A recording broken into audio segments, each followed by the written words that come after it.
तो मंडे को एचसीएल ने 4% का मूव दिया था और हम इस वीडियो में उसका वो जो 4% का मूव है उसका बैक टेस्ट करेंगे। अभी बैक टेस्ट में हम ये देखेंगे कि कौन सा पैटर्न प्राइस एक्शन यहाँ पे बना था जो कि हम किसी और स्टॉक में भी यूज़ कर सकते हैं। बैक टेस्ट से क्या होता है कि हमें वो पता चल जाता है, उसका हमें प्रैक्टिस हो जाती है। प्रैक्टिस होने के बाद सेम पैटर्न हमें किसी और स्टॉक्स में दिखने से जैसे दिखना चालू होता है तो हमें वो ट्रेड लेने में काफ़ी ईजी पड़ता है, इसीलिए बैक टेस्ट करना बहुत ज़रूरी होता है।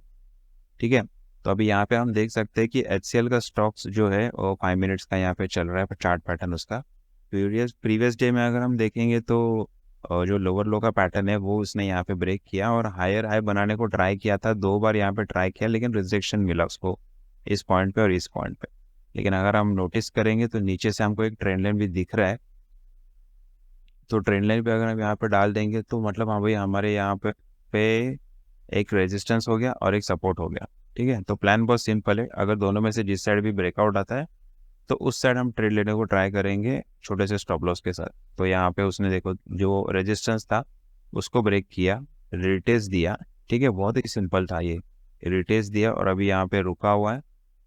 रुकने के बाद हमको यहाँ पे सिंपल दिख रहा है कि हाँ यहाँ पे छोटा सा स्टॉप लॉस है और हमारा जो 9 EM है उसका भी सपोर्ट मिल रहा है, नीचे ट्रेंड लाइन का सपोर्ट भी मिल रहा है और रीटेस्ट भी हुआ है। तो 3 सिग्नल है हमारे यहाँ पे।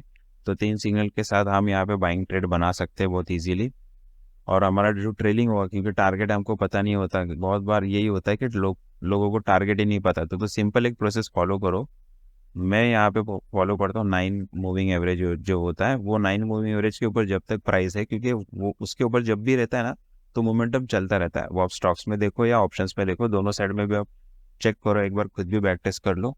जब तक 9 मूविंग एवरेज के ऊपर होता है हम यहाँ पे ट्रेड को होल्ड कर सकते हैं।